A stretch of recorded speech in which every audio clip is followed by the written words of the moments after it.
Uh, Good evening, everybody. So, I just want to give a brief breakdown of my day today. Like, my day today was amazing, it was enlightening, and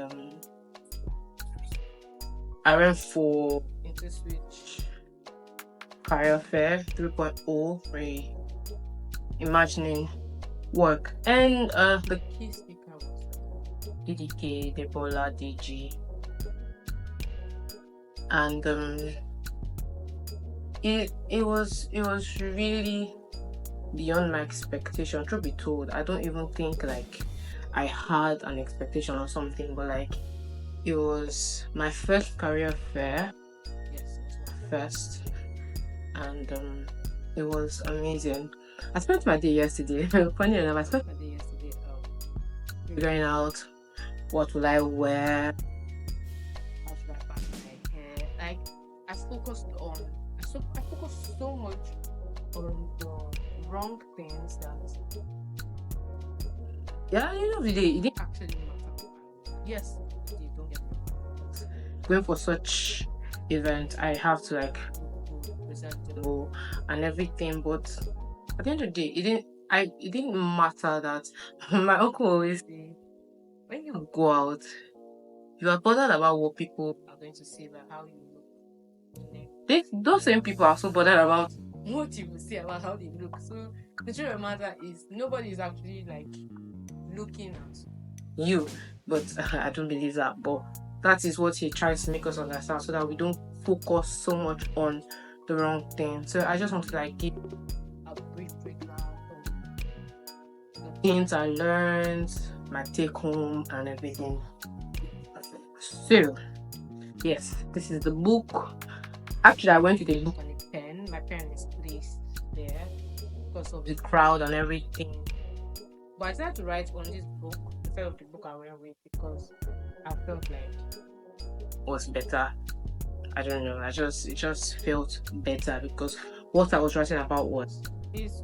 It's just like having a CRK book and deciding to write it something like that. So yes, so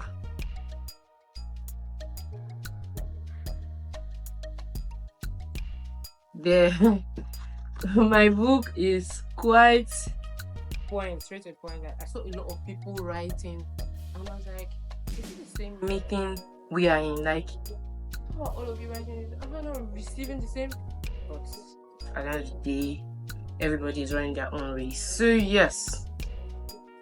The first panel session we had Larry, Asamta, yes, it had Robinta, Alui, it had Ibate and Tayo, it had Adora, Ikwemeji, and their session was mind blowing. The host was what's that her name? I have it. I believe I have it.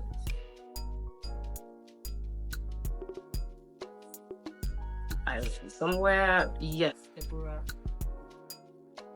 And then she was actually great. So things I took home from that session was figure out your strengths because they spoke more on transitioning into tech. So figure out your strengths. Don't just enter tech because everybody is in it. Be comfortable being different. Larry was more of his first 10 years, he was a hustler. He hadn't figured it out. So be comfortable in your time period, something like that. Just remember that it's not always going to be like that kind of thing. And if you couldn't stop emphasizing on being a high performing talent. Truth be told, that's the first time I'm hearing it in that exact I call it a phrase high performing talent. And then I realized that am I really a high performing talent? Yeah, am I willing to put my career, let me not say my career, my job for anything? Because she made an instance of her being on maternity leave and then them still calling and she's still picking up. Before I went for this program, trust me, if you call me during maternity leave, I will not pick up maybe I'd have blocked all contact of work.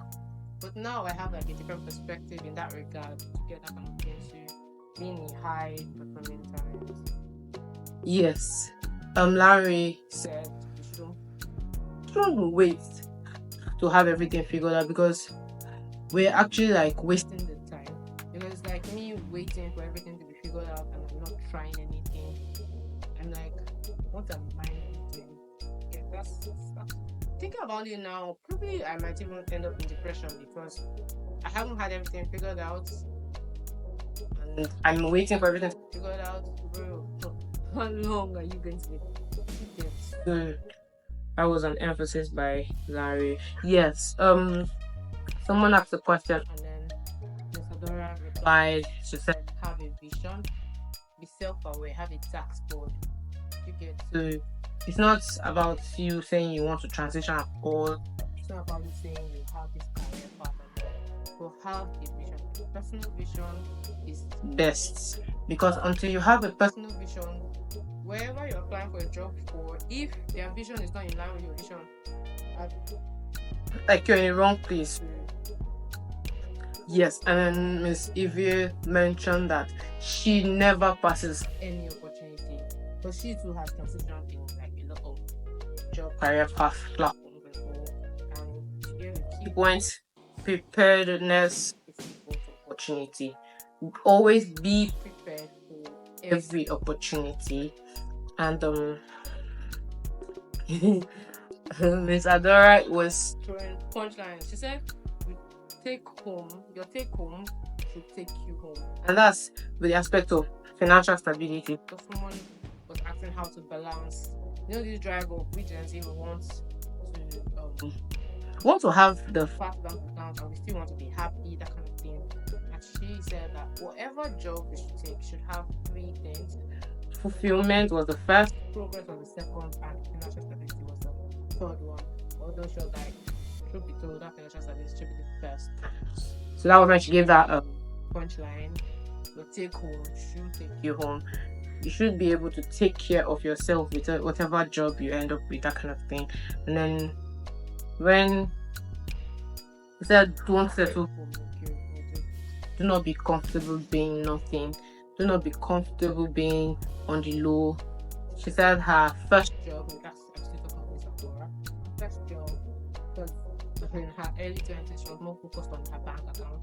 So her first job, she was just on the low. And when she came to the realization that she was better than that, like her voice, yes, she said she needed to be part of the 5% to get. So for her to be a part of that 5%, she knew she had to come out of her comfort zone. So do not be comfortable in mediocrity. Yes, Miss Robinson said technical skills. She couldn't emphasize so much on it, like so less of it, if that's a better word.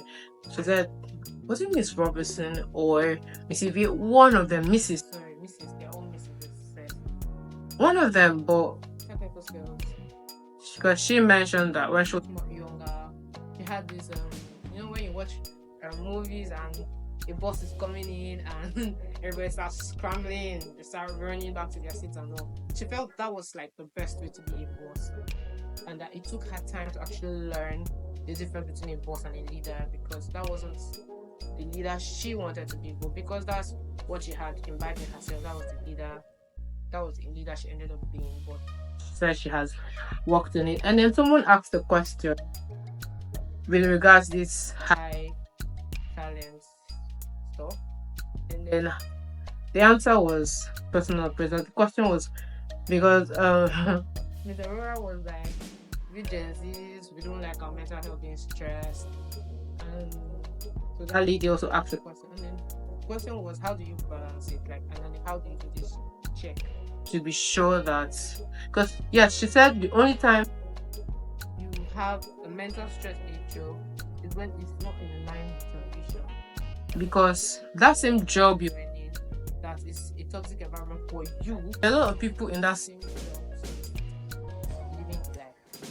So that's why that lady asked the question, and then she was like, personal appraisals. You've been in this place for let's say a year, before you entered, you had a goal. You can do it quarterly. Have an action board. Check it out. I might actually like get into the goal. I've set a goal. Okay, at the third one, this should. Personal appraisals. And then she said, she went back to another person's question. Yes, another person question who asked in transitioning the financial aspects, like when you're transitioning, how do you avoid big costs? And then she mentioned always have a side. This is Mrs. VA. She said always have a side hustle. Always have a side hustle. And then Mrs. Zora said transferable skills. She said there's no way you get transition and then if you have transferable skills you have a big. There's no way. So with transferable skills we can actually like get a transition job.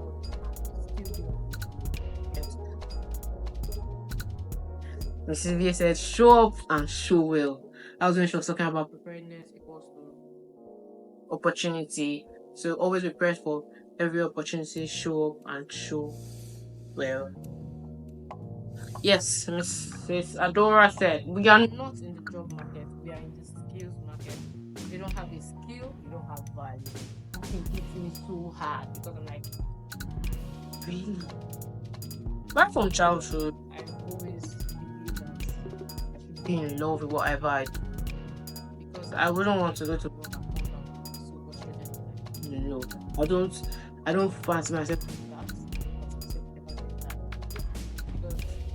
Because it's not good. So she said that so if you don't have a skill, you don't have value. Not me saying it, Mrs. Adora said that.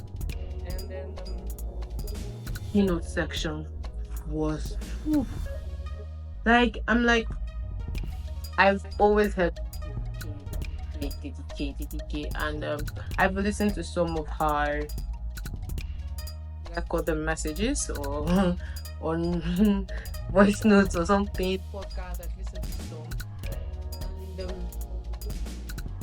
and it all hit differently, yes, but this one hit hard. Maybe it was because she was physically there, so I could feel the expressions. Understand should be that. And then you guys remember the theme, reimagining work, and she asked a question that it left me dumbstruck. It left me mute because if I had been asked that question outside, I believe I would have been able to answer because I'm like, my group of friends. I'm like one of the people that feels or seems like her life has been figured out already. But when that question came, so December 31st, 2026, who are you? Like, introduce yourself. Hi, I'm Hepzibah.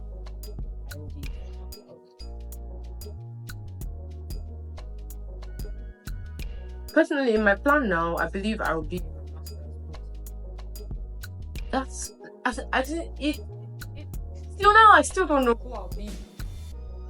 Because she was like, introduce yourself, CEO this, CEO that. But I was like, in my head, I'm like, I'm trying to push for my master's. So by that time, I should be in my master's. So what position am I telling people I am? That kind of thing. But I want to ask you that question. By December 31st, 2026, if God willing, no constraints, no issues, nothing, you just have a smooth path in your very before, who are you going to be? So we should grow our talent to be indispensable. We need to be willing. She made another. I'm not going to read through it. They're all quotes. I'm going to probably like just put the pictures on the screen so you guys can just see the quotes. But I'm just here to give like a breakdown of the things I think I'm missing the point now. She said, all of you that say I can't work where there is no structure, we are wrong. And I'm like, what? I've said that countless times. I do not like structured company. I don't like things that has the lacks structure. And then she made me say it in a different. She said, "Stay in the chaos. You will build agility." And I'm like, what? Like, who agility help? That kind of thing. But I got to see it in a different light because it still feels so unreal. Someone telling me to actually stay in the chaos. You know the song, I still got joy in chaos. Yes, I know I have joy in chaos, but not staying carrying me to stay in chaos. It's like me saying, okay, in my resignation letter, why are you resigning? Sir, the company lacks structure. She said, no, that's so wrong. That's so wrong. And she gave an example of when she was like with Philips Consulting, and when things seemed like it was tumbling, and she gave a roadmap. So that if she had left a ticket, so that was her example of. And then when she even said that, I sincerely don't think Philips Consulting was actually structured. No. So, but I understood the point. We shouldn't give up. We should make the difference. We should think. We should breathe in. We should breathe out. We should think. We should say, okay, I've come to this place. I've seen this. I've seen that, and I'm not happy about it. What can I do to change like that? So yes, I'm going to work on that. That's one thing I learned. Yes, she said we should always see things in a consultant point of view. I work in the construction industry, and guys, it's a funny job. I've had 3 projects personally, and one of my issue was language. I work with Hausa people. I can't speak Hausa. And then some are Yoruba. So one of my issues was language. I schooled in Kwara State, so to an extent I believe I can understand Yoruba, but I can't speak beyond the professional aspect. But then she said, look at things at the consultant's point of view. When you notice something, when you want to make a change, think on it, have your evidence, create your data, analyze it, look through it, not just okay. People don't they complain of this. No, wrong, bad. Calm down. She said she collected data. She listened to everything people had to say about that period in time Philips Consulting was going through.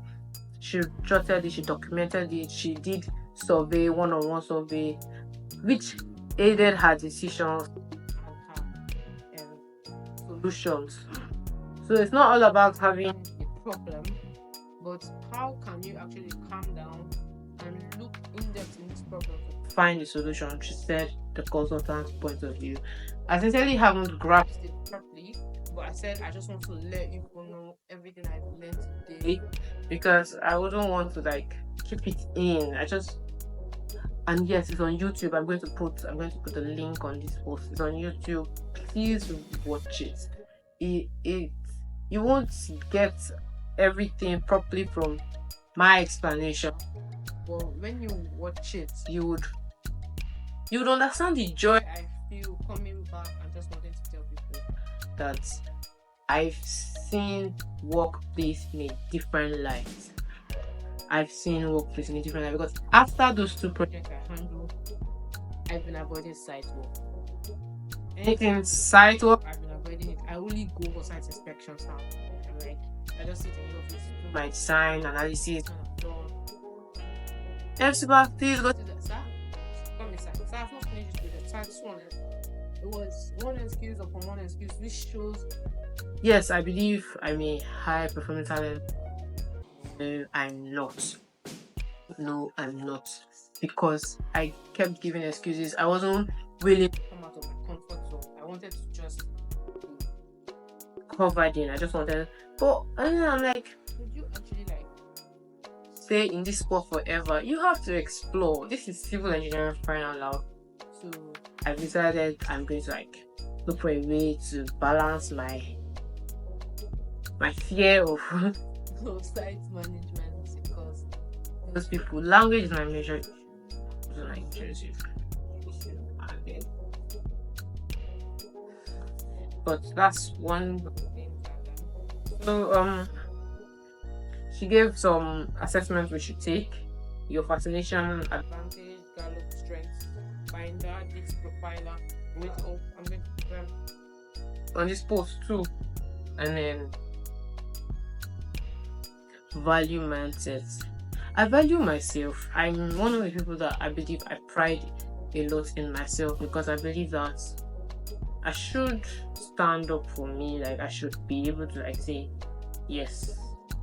I always grow. I think right from year 3 I've invested a lot in my value, because I'm like, I don't want you to find me and I don't have what you need. I don't ever want that to happen. I always want to be able to give you what you need. It's both an advantage and a disadvantage, because sometimes when I sit down and I'm looking at the certifications I've gathered, I'm like, did you really need this? Did you really need this? Did you really need this? I was having a conversation with a friend of mine, and then that was last 2 weeks. And then I was telling him that I literally I saw a DevOps certification among my certificates, and he was laughing, and I was like, bro, I felt bad, because it felt like the time I used to learn that DevOps that I'm using. But then he made me sit in the event and he said, Hepzibah, no, you've experienced everything, so now you know where to balance. And I was like, wow. So maybe that's what the Holy Spirit was teaching me, what I didn't get in that light, because now I know who I am. I know where I want to be now. In the next 5 years, I know where I want to be career-wise. So it made me see in that light, and that is also what this value mindset was all about. Like, don't just sit. No, have a value mindset. Not just you putting value in, but you bringing value up. He mentioned high performance talent. I was like, what is wrong with these people? But they also said the fact that you see yourself as high performance talent is possible. The people around you might not see you as that. And I'm like, what's wrong with those? Are they blind? Can they see me? And then someone asked a question regarding high performance talent. I don't remember, but he was like, visibility, how you gain visibility. Yes, it was Larry that responded. How do you gain visibility? And then he was like, you stand up from your chair. Yeah, he gave that instance. Stand up from your chair. You go to the toilet, you don't talk to anybody. You go back to your chair, work goes, you go home. No networking, nothing. How do you gain visibility? The only performing you are performing is you sit on your laptop and you work. Networking. You want to get visibility in your workplace, you have to network. You have to. It was like, even that good morning alone, you've put yourself in that limelight, you've seen it, like, yeah, you came to work, that kind of thing. It was like, some of them, you won't even know their name, that kind of thing. So it was like, that's the first thing I took home today is your take home to be able to take you home. That's financial stability. Second thing is never be comfortable in mediocrity. I'm never going to be comfortable being in the sidelines. I'm never going to be comfortable being in the background. Yes, being in the background is not wrong. I'm never ever going to be comfortable being in the background. I'm going to be a high performing talent. I'm going to be among the 5%. That's me telling myself that I'm going to achieve it. Yes.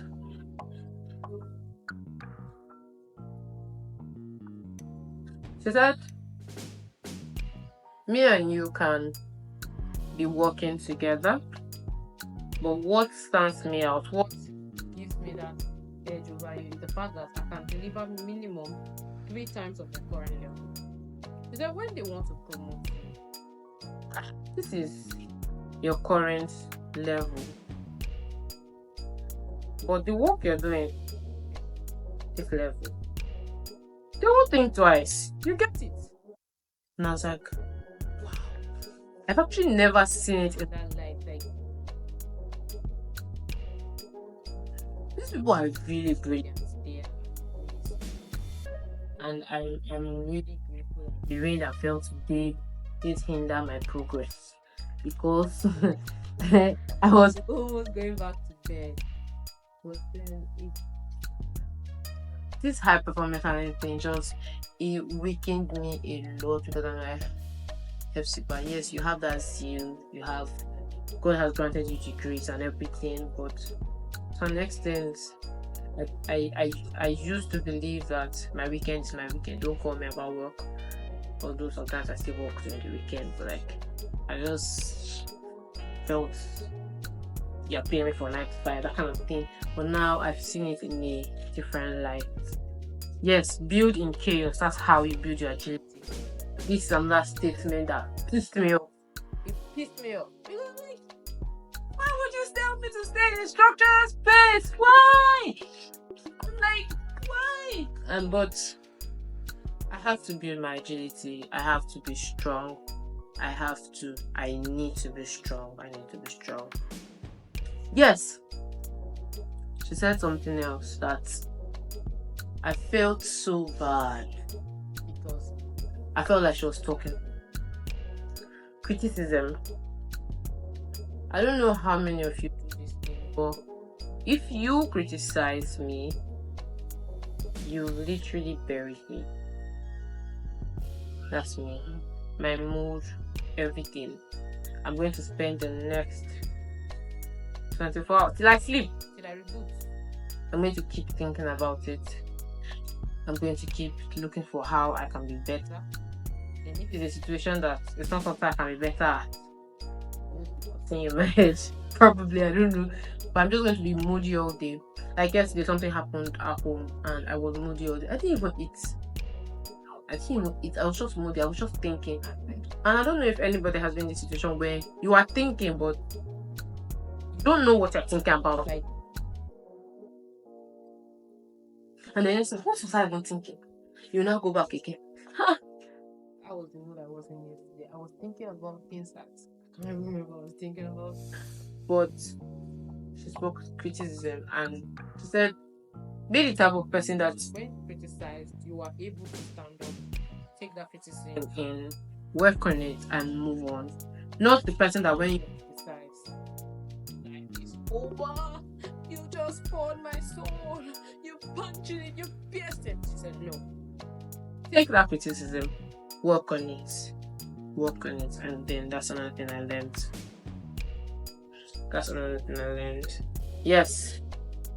How can I transition?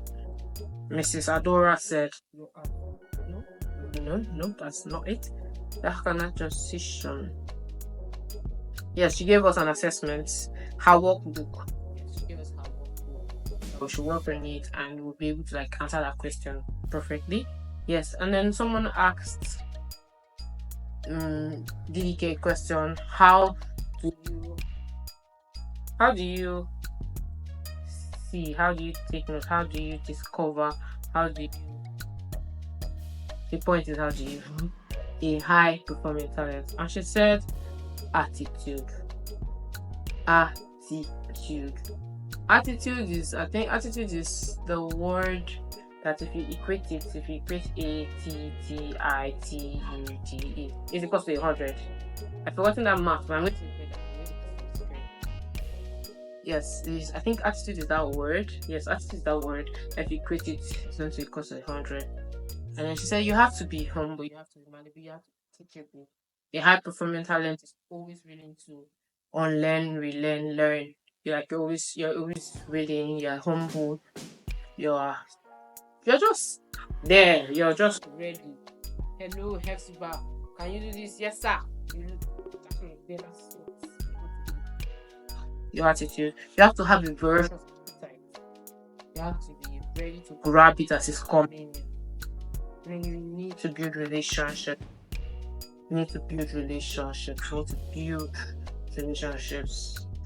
That is another area I lack of. Like, yes, let's not say I don't build relationships, but I don't think I keep up with them. I don't think I keep up with them. Although one thing I never do is miss any birthdays.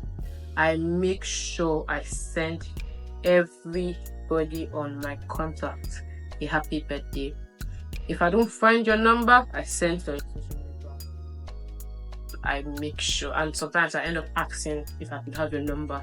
I make sure, because since maybe I'm not able to be like, hi, how's your day, kind of thing, I should be able to just once a year reach out to you and wish you a happy birthday. That's how I keep my own relationship.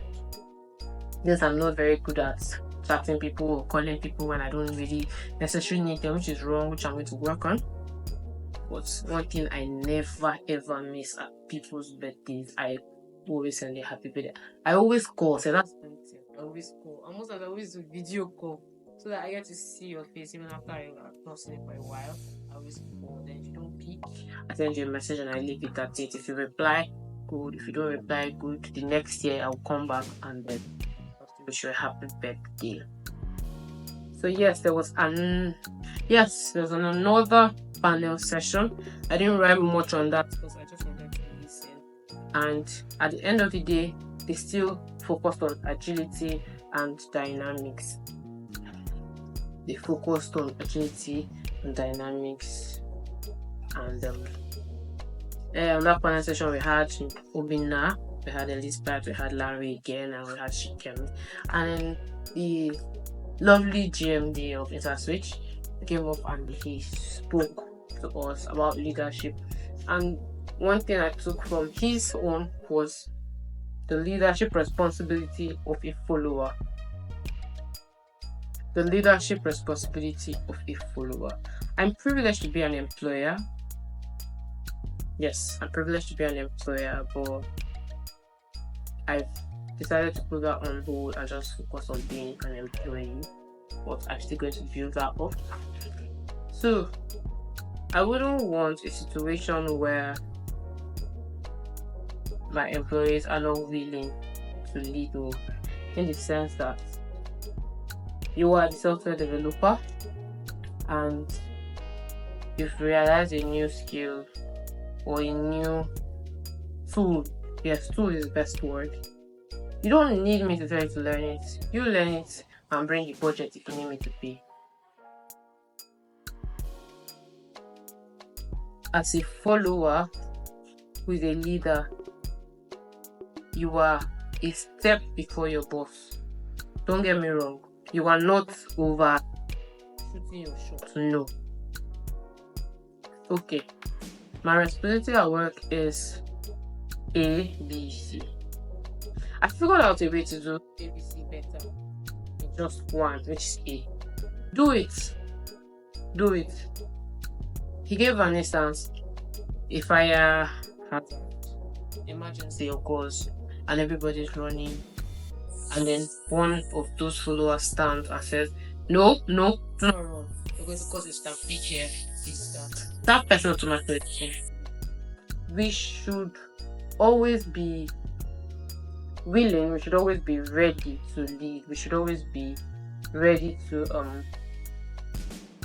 give that kind of thing, because leaders are given. Yes, I loved his definition. A leader, the ability. What's that I remember enough? I know motivate is one of them. The other one is in my head, but it's not coming out. I'm going to look for the slide one. I'm going to put it, but it's there. It's just 2 points. It's just 2 points, and I'm sincerely so grateful to have gone for that event, and I hope I've been able to let you guys know my point of view and the joy I actually have from this event that I went for. Thank you for watching this video, and I'm sorry that it's too long. I'm so sorry, but thank you for staying till the end. Thank you very much. Thank you.